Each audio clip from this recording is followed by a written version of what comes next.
Welcome to THA Talks, for free thought and open minds.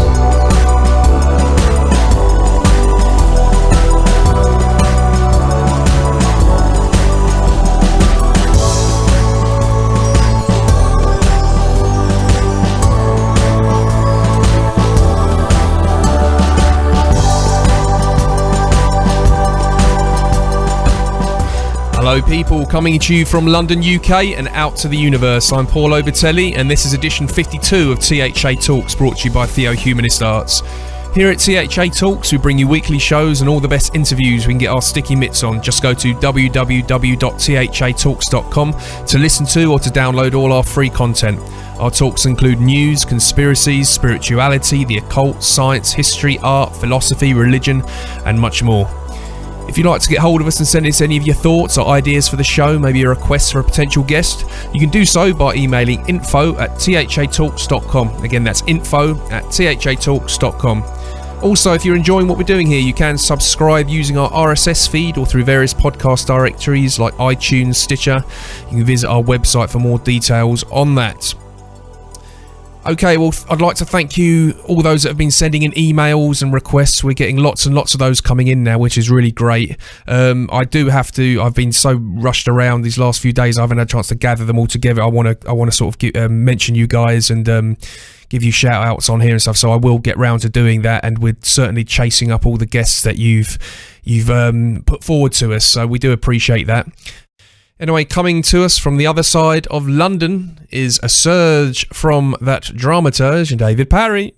Good evening, Mr. Obitelli. How are you? Yeah, I'm good. How are you been? Well, there are more things in heaven and earth than are dreamed of in your philosophy, young Obitelli.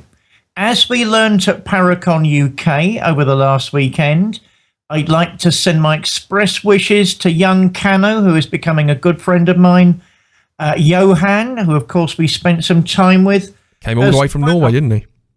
Came all the way from Norway to see it here too. From Norway, yeah, to meet us, gosh. As well as Joe and Carl from CJ Paranormal, who are our friends as well. Yeah, it was a fantastic weekend, and I think they've sort of opened the door now for those kind of events to happen more in England, because it is kind of a growing craze, isn't it? People like to get together and do these haunting experiments, go and find out if there's more out there, and it's good fun. So yeah. Well, more power to Matt Hall's elbow. I think it was a major success. God knows what it'll be like next year. I mean, twice the size, and you probably won't be able to get tickets for love nor money. Yeah, I'd imagine. We'll have to follow that one and keep our eye on that, and let our listeners know about next year's one. Definitely. Yeah. Definitely. But right now, it's time to turn our attention on today's guest, which again is a good friend of yours. So I'm going to leave you to introduce this very interesting chap. Well, Klaus is a very, very good friend of mine. We've known each other for years. He's an alternative historian from a very cultured and niched background. He's high up in there with the academics. He's a researcher. He's a theorist.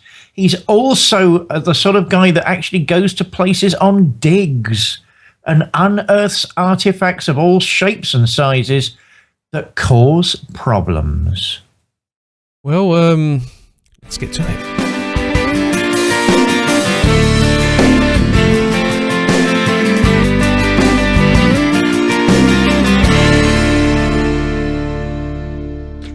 Klaus, good evening and welcome to THA Talks. Good evening, David. I confess I've been looking to this interview, if that's the appropriate word, much more than most, and I look forward to all of them. But I count you as a personal friend of mine as well as a colleague. Thank you. Of course, well, it's a deep honour. And of course, we're planning to write a book together over next year, which maybe we can talk about a little later. Yes. To begin with, I think I'd like to approach you from the world of art. I mean, people know your revolutionary, your alternative research. I think that's getting quite well known across Europe. And beyond Europe. But of course, originally you come from the world of art, like myself. Would you care to speak about that? Yes, I started 1987 my own company, and I did the first big exhibition project in Japan, 1992. I did the first and until now the only really exhibition about the glory of the House of Habsburg, which was for several centuries Austria's and most Europe's culture or history, let's say history. And I brought this exhibition to Japan, to Tokyo, which was a very big success. And in the following years, I did several big cultural exhibitions in cooperation with Austrian museums, mainly in Japan, like Rubens and his time, Gustav Klimt and the Austrian landscape, expressionists, and several others. That was my way. And then I read on my flights to Japan and in the hotels, if I had a jet lag and I couldn't sleep, I read a lot of books about so-called O-parts, out-of-place artifacts and unknown civilizations. And I got more and more interested, and that was bringing me into the work which I'm doing since the last several years. Well, I know we're both eager to get to that work, but let me keep you in the sphere of art for a moment. I mean, you're an incredibly well-known and respected curator, and you know wonderfully esoteric things like the insurance of taking things off the nail, crating all the way to the nail in a new gallery, a new museum. How did you find that, Klaus? I still love it, and we are right now even planning also for the beginning of 2016. We are planning to do another Unsolved Mysteries in Vienna. We had just yesterday evening a very long and very interesting meeting. Wow, I'm excited already. And as I said to you previously, we've got to bring these exhibitions to the UK. I mean, we're thirsty to learn what you're going to teach us, Klaus. We genuinely are. Now, we've got there already. I mean, you didn't start out as a believer. I believe that was a word you used to me a couple of years ago, in the alternative, in the parallel histories of the human race. But you became a believer. Can you tell us how that unfolded, and you know, what was the point at which you thought there's more going on here than meets the eye? Good that you say so. I was always skeptical when I was reading these books. I didn't believe most of these things, and I had the crazy, or maybe the good idea, you never know. I had the idea, why not trying to get many of those so-called out-of-place artifacts to an exhibition to Vienna?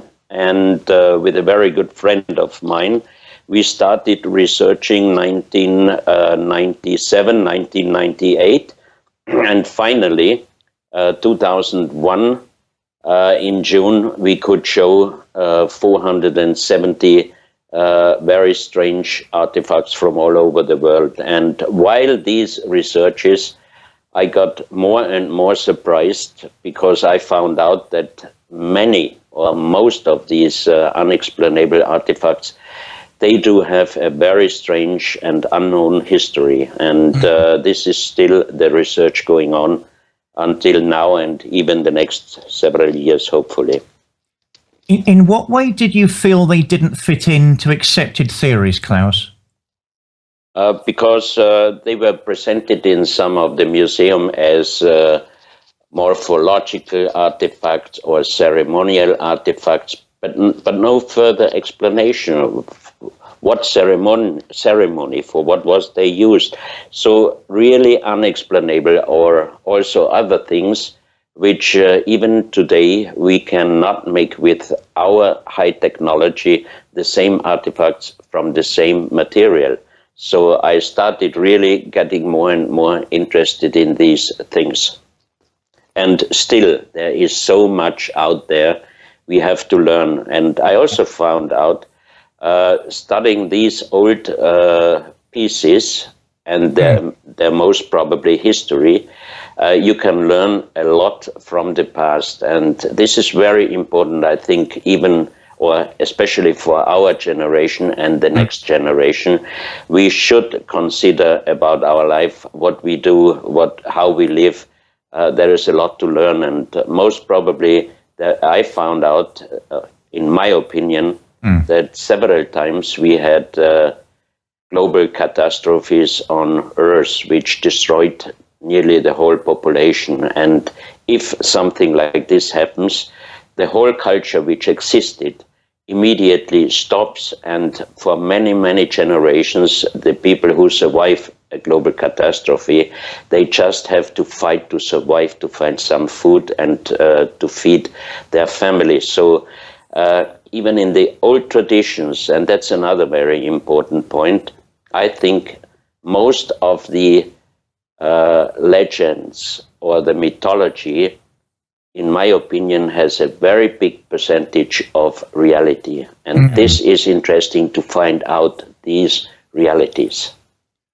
Oh, I mean, you've opened up a whole field of speculation. I mean, I want to drive home to our listeners that Klaus is a very respected man in sort of straight-laced, for want of a much better word, society, in mainstream society. Therefore, his opinion on these artifacts carries an unexpected weight. Klaus, you and I went through one difficult patch with my planned Nephilim conference. It's coming back on the cards, I think, next year.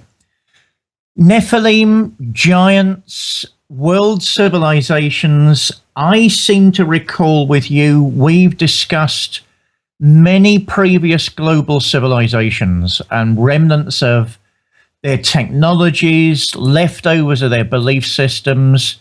How many do you think there have been? What are we looking at beneath all these endless layers of history? This is still a very, very big open file, because we know, or we learn at school, that the first high civilizations dating back about approximately 6,000 years. And in my research, I found a petrified hand and human foot in Colombia in a stone plate, which geological dating, the stone is approximately 120 to 140 million years old. A human petrified hand skeleton and a foot skeleton in a stone plate. And in the same area, a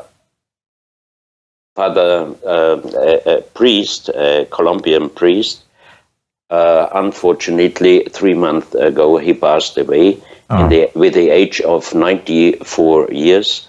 But he had 3 professor titles. He was a professor for anthropology, professor for ancient, plants, and professor for plants research. And he found in the same area petrified, cultivated fruits and vegetables, like petrified bananas, petrified cocoa bean, maize, avocado, and pineapple, and so on. In the same area, which is called Villa de Leyva in Colombia, where you can find millions and millions of fossils, even dinosaurus eggs in this area. So the big question raises up, who could plant and cultivate fruits and vegetables millions and millions years ago? This is one of the real big questions. And the father really confirmed, as a professor for plants research, he said it's 100% proved petrified cultivated fruits and vegetables in the same area. So, and also in the same area, a friend of mine found several petrified bones, which are showing a very strange animal, which we do not have any comparison until now, and even a skull plate from this animal, also petrified. It doesn't look like a crocodile, but the form is a little bit similar, but also petrified bone with wonderful carvings.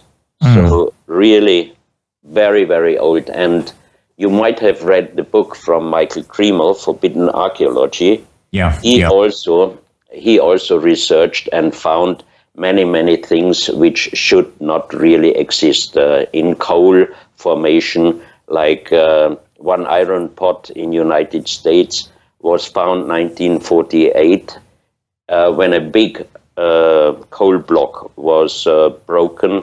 Inside was an iron pot, and the age dating of this coal in the area is about 65 million years.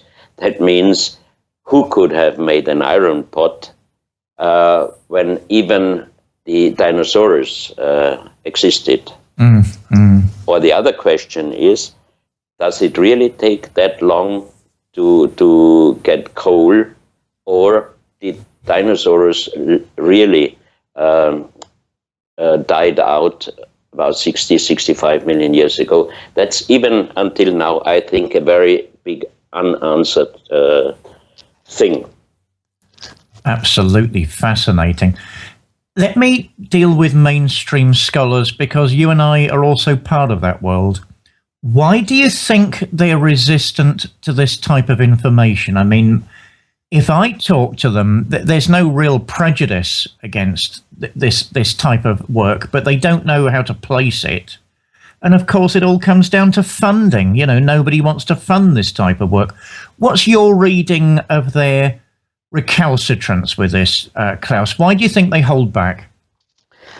Because there were many examples that scientists got involved into the research of, let's say, out-of-place artifacts or unknown civilizations, and they really got real problems inside the university or inside the community.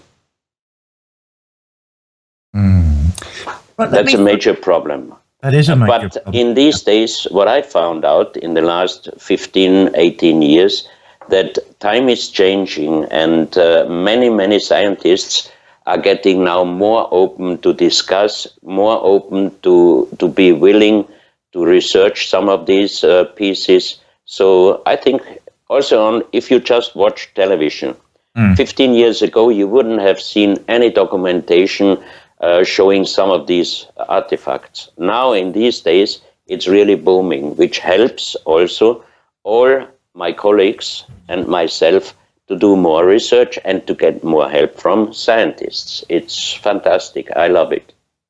Well, I mean, you're becoming quite an internet, TV and film star these days. I mean, you've a very important message, Klaus. Am I reading things incorrectly? And is there a preponderance of artifacts in Latin America? Or is it just the luck of the draw that so many of the artifacts are turning up there? I think you can find everywhere strange artifacts, but for me also it's strange. Most of them we found in South America.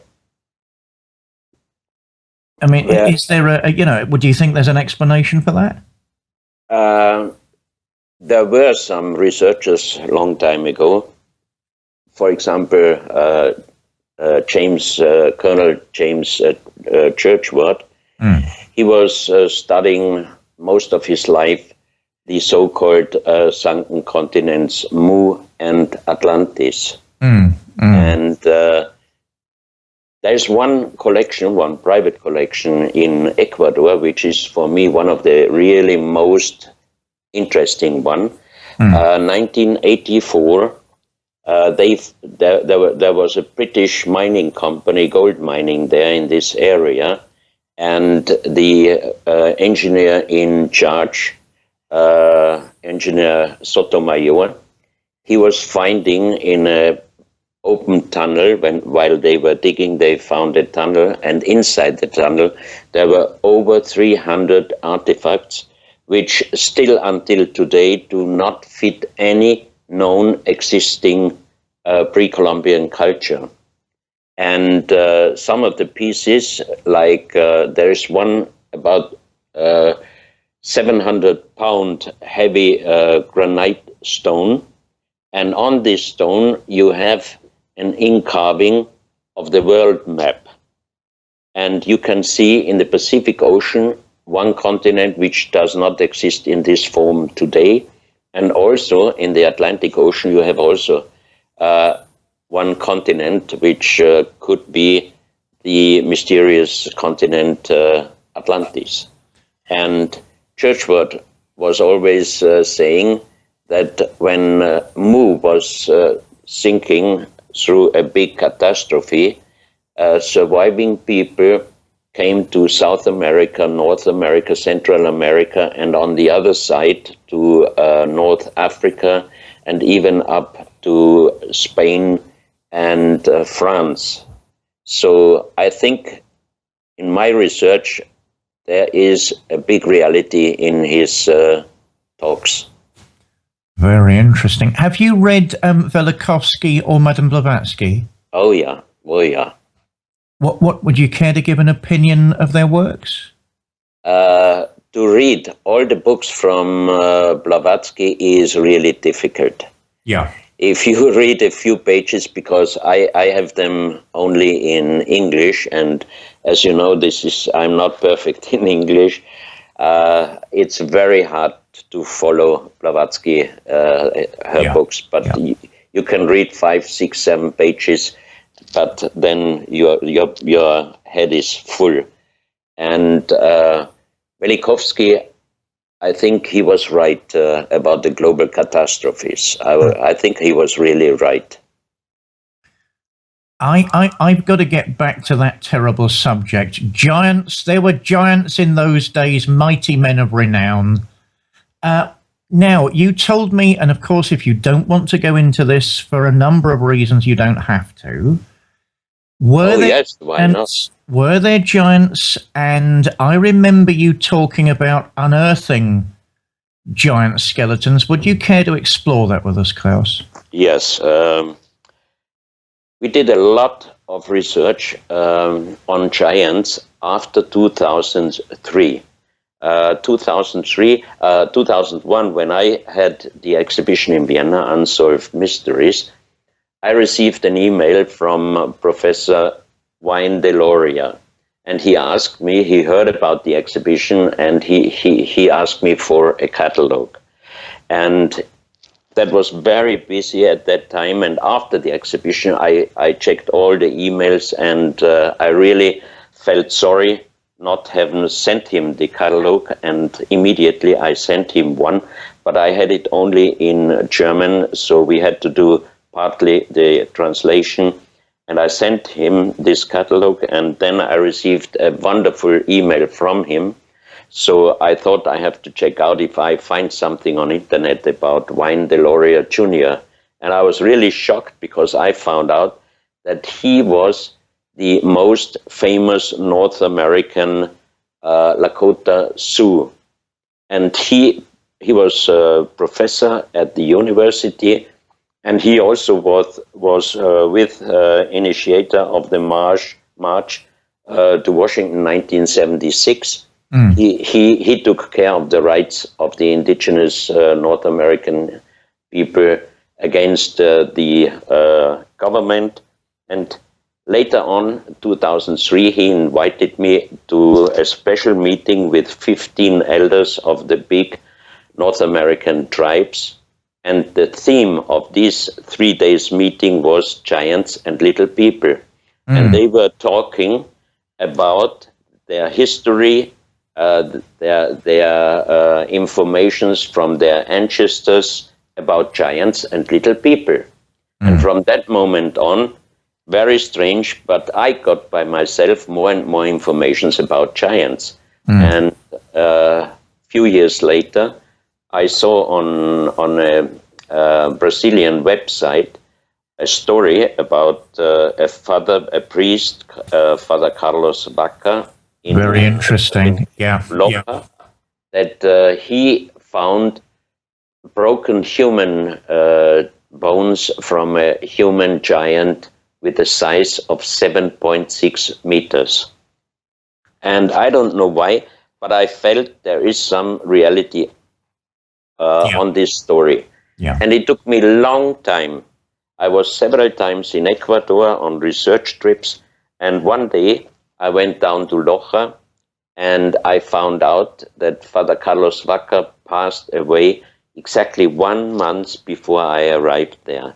And I thought, I cannot get any more informations, but I asked a priest if he could give me some informations where Father Carlos worked or lived, and he told me he was working in a big hospital in Loja, in the city of Loja.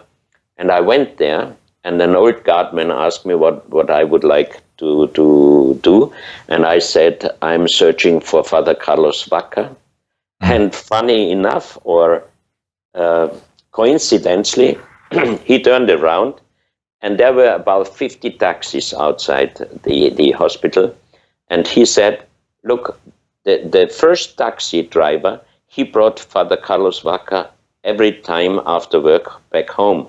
So I just entered into the taxi, and I just told the taxi driver, bring me to the home of Father Carlos Vaca. And he brought me there, and his niece, the niece of the father, she had all his belongings, and there was also a big box with this, some of the broken bones of these human giants. And she allowed me to bring some of these pieces with me to Vienna, and we did a lot of research on them with experts, but still they could not believe. They always told me it's exactly like human bones, but it's impossible because they are at least 5 times bigger. Yeah. And later on we found documents in Quito about, and also in some books, stories from Chiesa de Leon. He was the historian of the conquistadors in South America, and he wrote one day. I think it was 1576 or 78. He wrote, "Today we found at the coast of Esmeraldas, which is the Pacific coast side of Ecuador. Today we found at the coast of Esmeraldas several human skeletons. They were 5 times taller than we." And if you calculate, and you know that this Spanish guy in those days had the size of about 150, 160 centimeters. So if you multiply 5 times, then you reach exactly the 7.5 meters. Klaus, I'm going to have to explore that with you further, but I think young Obertelli is going to start sending death rays unless I get him involved in this conversation. Paul, we have a very learned and remarkable friend on our podcast. What do you want to ask him? Yeah, it's fascinating stuff. Hi there, Klaus. Good to meet you. Hi, good evening. Yeah, I mean, it's fascinating stuff. What I'd like to bring up is I've kind of combed through the internet and checked out the kind of stuff you touch on. One subject that really interested me was the genetic disc that you found that you felt was quite important regarding our DNA and genetics. Could we touch on that a little bit? Yes, of course. Professor Jaime Gutierrez, he is the most famous industrial designer and architect in Colombia. He is collecting pieces which museums avoid to take because they immediately say those pieces are fraud or new made. And he got, in the 1970s, he got several black pieces from street workers. While they were working on the street, they found those artifacts, and they knew that Professor Gutierrez is collecting these pieces or some strange pieces. So they brought him those pieces, and including there was one disc, precise, perfect round disc. And on this, it's made, we did 2001, before the exhibition, we did material research at the Natural Historical Museum in Vienna at the Department of Mineralogy. And the result was that it is lyddite. We call it lyddite. In English, I think there's another word, radiolite, or I don't know really how to say the material, but it is a very hard material, but it easy breaks. And later on, after this material check, when we got the approval that it's lyddite, there was also Dr. Rudolf Distelberger, who was the director of the treasure room of the most famous and important museum in Austria. And he was the expert on stone and precious stonework. And he was there, and he said, after checking those pieces from Professor Gutierrez, including the genetical disc, he just told me, I cannot tell you who made it, how they made it, or when they made it, but I can only tell you I'm happy that I was here to see that it is really this material. I can say we would not be able to do the same pieces from the same material today, even with our high technology. So on the genetical disc, you have, for example, things which you cannot see with your own eyes. For example, a human egg with and without spermia, spermians, all things you have on this disc, which you only can see with a very, very strong microscope. And you can see different kind of people, like on one side is male and female, very strange, and on top of this you have male, female, and child.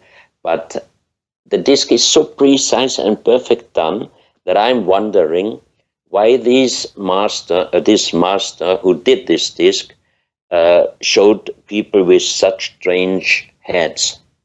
So again, a big question.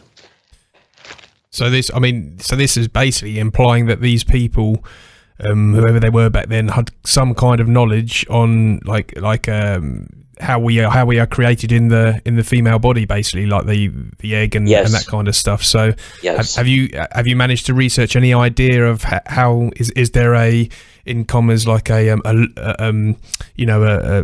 logical explanation for it? No, or is, no? Until now, no. No. That is very, very strange.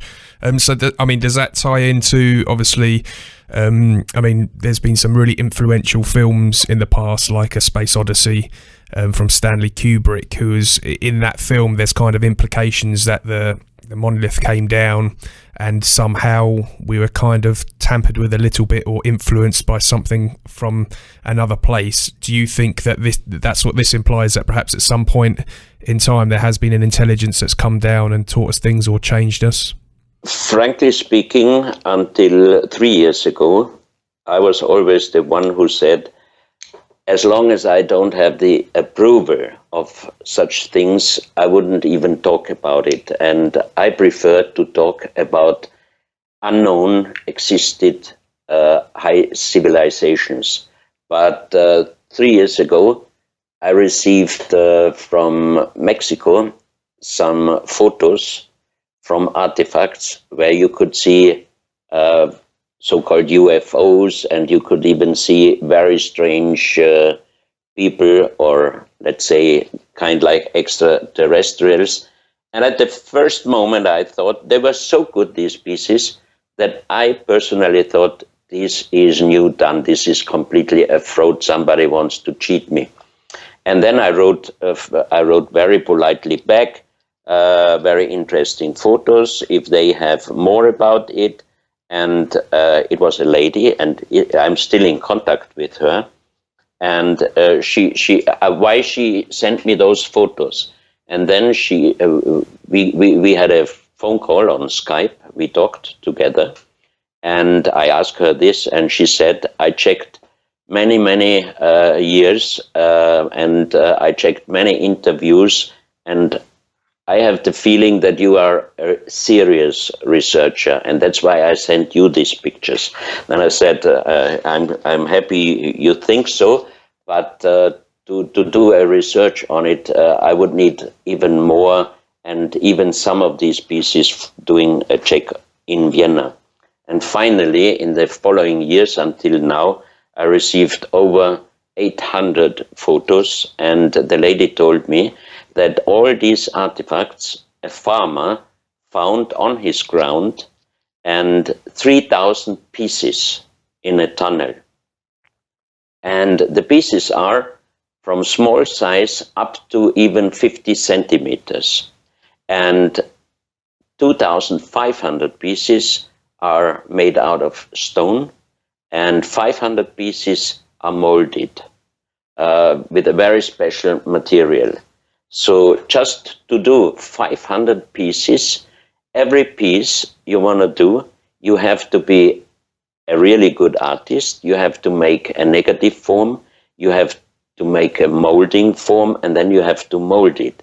If you do this work, you wouldn't make things which you never ever could sell, because nobody would believe these are originals. And the 2,500 stone pieces, some of them are big masks, stone mask with a mosaic on it made out of semi-precious stones. And Nassim Haramein, the physicist in Hawaii, I got in contact with him, and he met this lady, and he could take 2 of the masks with him, and he brought them to the University of Tucson in Arizona, and they found out that the mosaic was glued with organic material, with an organic gluing material, and they did an age dating, and one mask was dated 8,600 years, and the second mask was dated 12,400 years. And now Nassim is trying to get 2 other universities, because we really want to be sure about the age dating.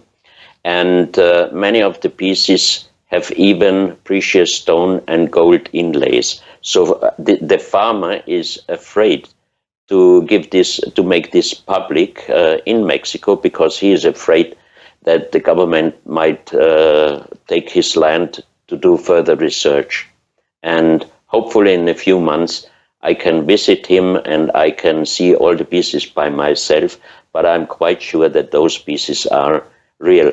And we had a presentation 3 years ago, 2.5 years ago, in Germany with Nassim Haramein. He explained some of the artifacts where you can see sun eruptions, wormholes, and other things, very strange. And he explained it as a physicist. And we asked in the conference not making any film or photos, but someone did a film, and he was putting the film on internet, and you can't believe, even the real UFO fans, they wrote on internet that we are cheating the people, that these pieces are definitely frauds, and so on. And the good result of the bad result was, in Mexico, some of the indigenous people were watching this interview and the pieces, and finally they came out with very similar pieces, but from different provinces in Mexico, and they said, yeah, we have also such strange pieces. Can you imagine? I've seen some stories about didn't the Mexican government actually release some of these artifacts? It was not the Mexican government. Oh, okay. This is a wrong story. The Mexican government wouldn't show these pieces in public, I think. Right, it did surprise me when I read that. No, yeah, no. Okay, another thing that's happened recently is Stephen Greer's the UFO researcher. I'm sure you've heard of him.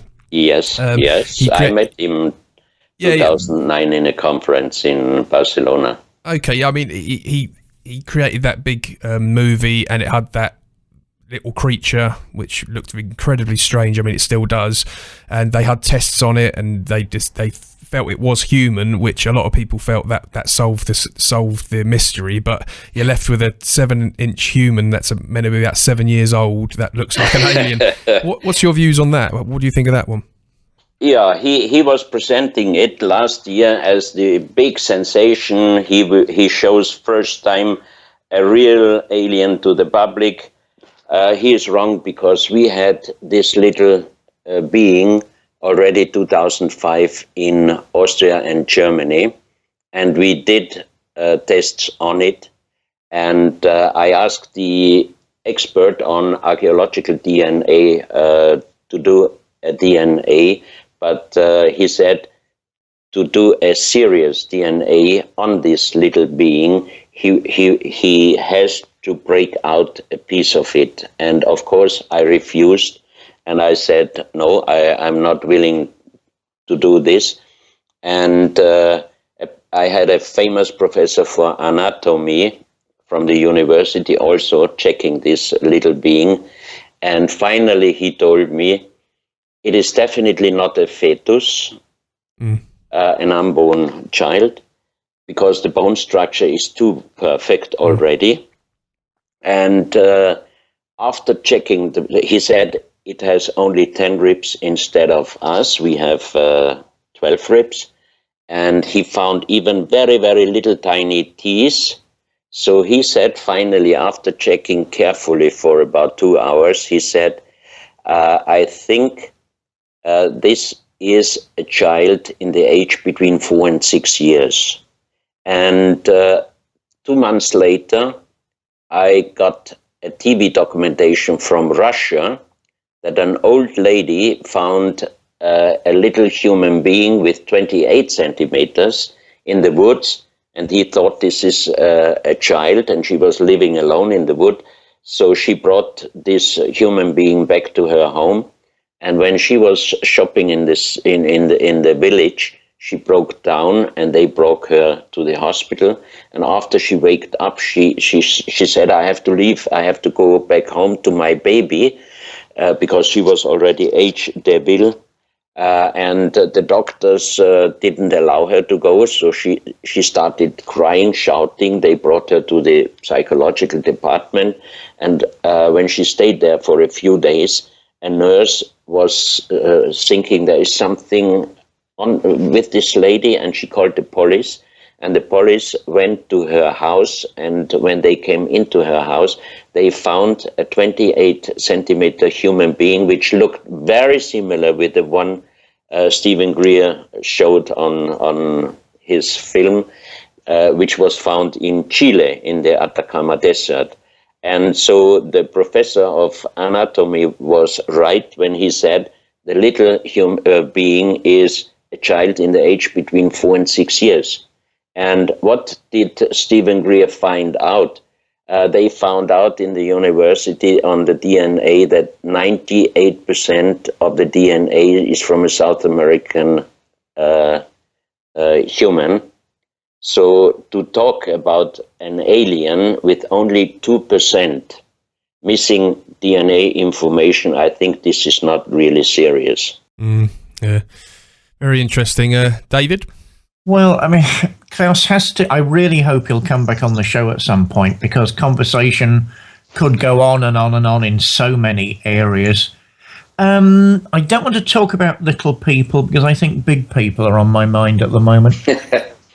Klaus, what researches are you undertaking at this moment in time? What projects are you involved with? We have some research is going on in Ecuador and also in Mongolia. And I was just a few weeks ago on the Philippines, because I saw their giant human footprints petrified. And there are also the stories about the giants. Worldwide you have them. But very interesting is we visited also a really fantastic and wonderful healer, Philippine healer, and his son told me that his father waked him up several times at around 3 o'clock in the morning. And when he looked out the window, he saw little people walking around. And stories about little people, also in North America at the meeting with the 15 elders, everyone reported about still living little people. And also in Ecuador and in Chile, there are stories about little people still living. But it's very difficult just talking about alien. So let me get this right. You think they're what? Undiscovered tribes of human-related beings or human beings or Yes. parallel? And when we say little, what do we mean in terms of size? Little is approximately 28, 30 centimeters. Wow. Okay.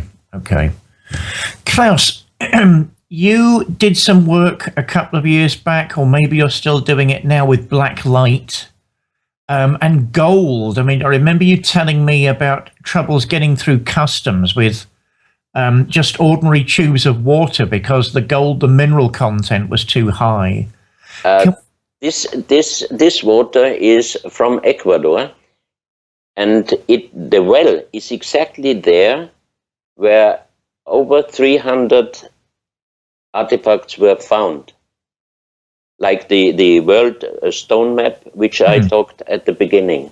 Yeah. This is exactly the place, and the strange thing is that on this world map, you have one eye inlay in the Middle East, and a natural quartz line is going around the stone, and you have a second inlay in the Bay of Guayaquil in Ecuador, and there is a little inlay going north and a round inlay, and this is exactly the place where this famous well was found.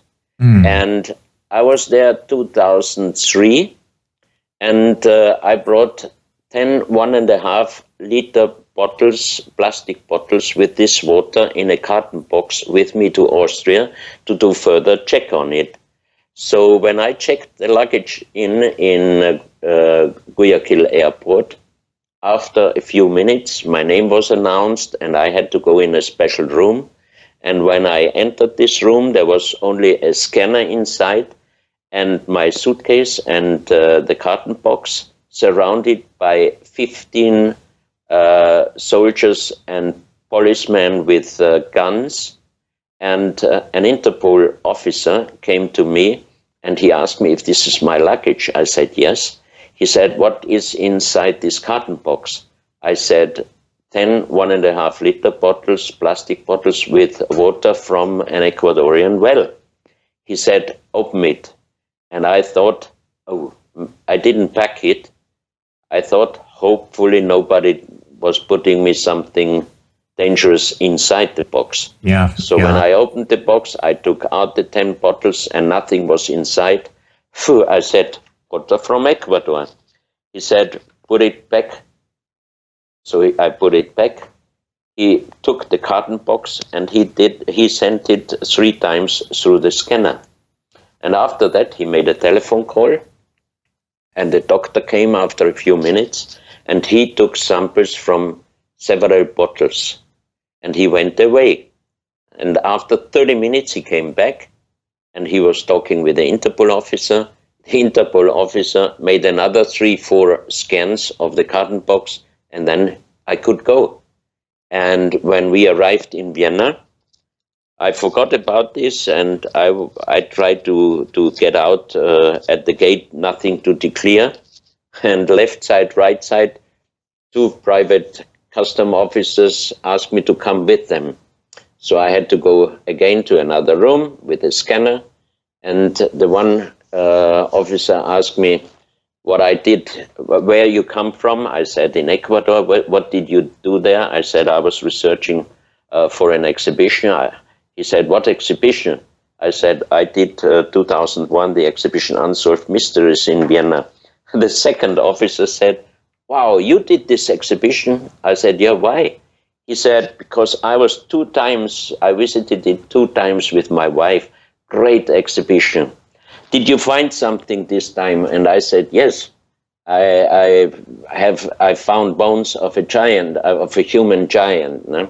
So he was laughing. He didn't believe it, of course. And he asked me, you know why we put you out into this room? I said, yes, because of this carton box. But I had already the problem with Interpol in Guayaquil airport. He said, look, I'll show you why we put you out. He said, if you put a carton box with 10 1.5 liter water, plastic bottles with water, into the scanner and you make a picture, you have to see the colored shadows of the plastic bottles. I said, yes. He said, look. And I looked at the screen and it was black. There was no picture, nothing. I said, you didn't make a picture. He said, yes, we made a picture.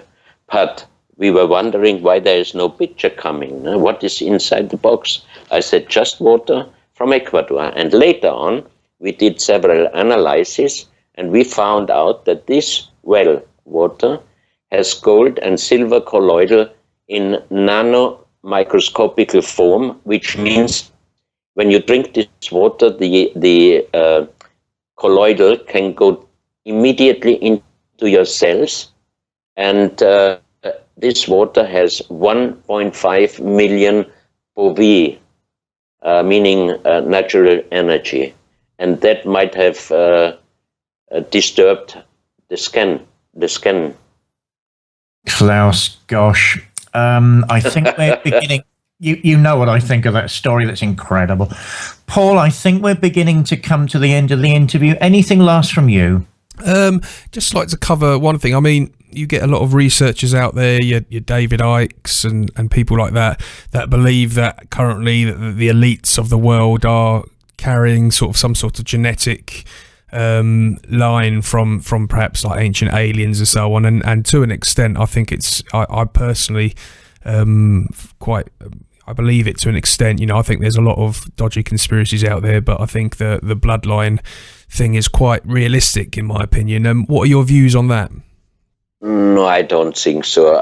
This is, first of all, I have to say, this is not my territory, not at all. And the bloodline that it goes to all the families, the aristocratic families, I really don't know, because personally I know the historian of the family of the House of Habsburg, Archduke, and he was with me 2 times in Japan. He is a very, very wise and spiritual man, and this conspiracy things is not really my territory, sorry to say. Okay, I thought I'd throw that one in there. But no, David, is that are you done with this one then? Or you got any more questions to throw at Klaus? No, I think to be fair to Klaus, I mean, we've worked him very hard on this interview. Yeah, no, it's been fascinating stuff. It really has. I mean, one thing I have to say, Tom, one thing about Illuminatis, for example, one of the most strange artifacts, also from Ecuador, from the same place, is a pyramid. A pyramid with an eye inlay and 13 steps. It looks exactly like the US $1 note pyramid. And the inlay, the eye inlay, the material is a gray stone. But if you put ultraviolet black light on this artifact on this pyramid in a dark room, the eye glows very, very strong, and it looks really strange. And I showed this pyramid, of course, in many of my interviews. And then some people wrote on the internet, be careful, Mr. Dona is an Illuminati because he is always showing the pyramid with the eye. I only laugh about this because the pyramid, this pyramid, my opinion, is much older than any story about Illuminatis or whatsoever. But what I think, that those people knows that the pyramid with the eye and the 13 steps was a very, very strong symbol already in ancient times. Yeah, I mean, some people do get stuck into conspiracies and then get a bit carried away with it and just make a lot of assumptions. Yeah, and all the stories about reptilians and so on. I cannot be in touch with those stories. Well, Klaus, I mean, when our book gets underway, we'll have to have you back on the show. As I say, no doubt we'll be gossiping on and off way before then anyway, because I love talking with you. You know that. Any websites, any links, excuse me, that you want to give our listeners before we finish? I have a website which is www.unsolved-mysteries.com or .info, info, and another one which presents my DVD is called Klaus Dona Chronicles. What an incredibly interesting name. The website is old, but we are just now, in the next few months, we are making a new one, because in the last years there came so many new artifacts to me, presented by people and so on.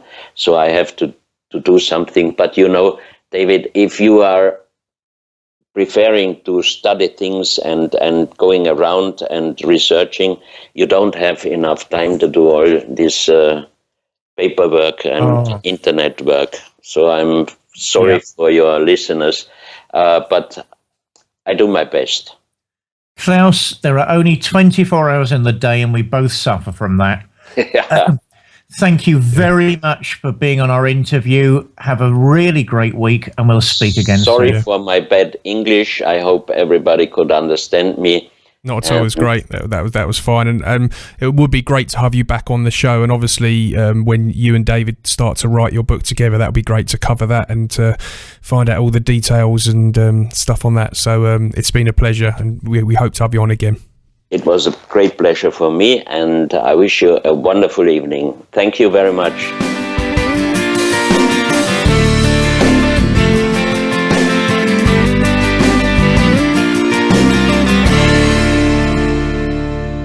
Klaus Dona.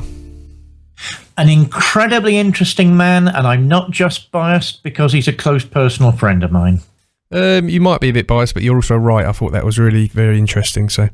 Right, I am biased, but he's still a very interesting... Yeah, no, exactly. And it's going to be interesting when you guys write together as well, especially because I'm sure I'll be able to pick your brains and what you guys are getting up to. That would be quite cool.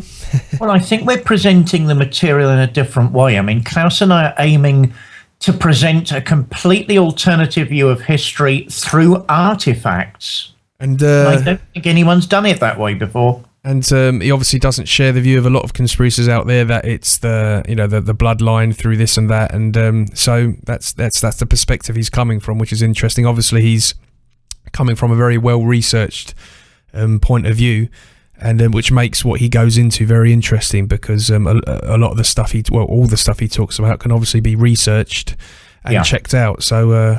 But there you go. Obviously, let's say, Paul, unlike most of the conspiracy boys, and yes, listeners, I'm sympathetic. Klaus doesn't really go into those fields of speculation, if you can put it that way. He's from a scholarly background. And even when he's talking about pretty wild things, there's evidence, there are artifacts, there are documents at the back of it. Yeah. But of course, if anyone out there thinks there is evidence of such bloodlines, we'll be absolutely delighted to have them on the show as well. So, come on the show. Come on the show. What's up with you? We want to hear from you. Okay. Well, coming up on the show, we've got Dirk Brueri, who's going to talk to us about transhumanism. That should be an interesting one.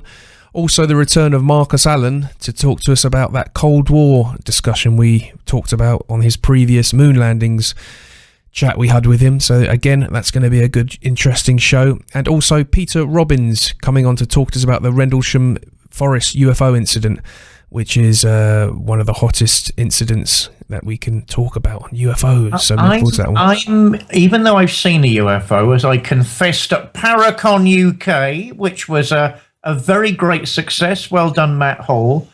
Do you know there's something in me that just is skeptical, even though I've seen one of the buggers? It's too easy, all of this. The Rendlesham case, that said, stands out like a sore thumb. Absolutely compelling, weird, full of facts, full of evidence, a strange story. And of course, a really illogical, weird reaction from the skeptics as well, which is normally the case when there's something like this comes up. Yeah. Okay, folks, well, thanks for tuning in. It's been another pleasure. Please tell your friends about the show, link the show, and any questions or ideas, please email us. It's great to have your feedback. And I think that's it for 1 week. Christmas is coming, the goose is getting fat, and chowsy chowsy.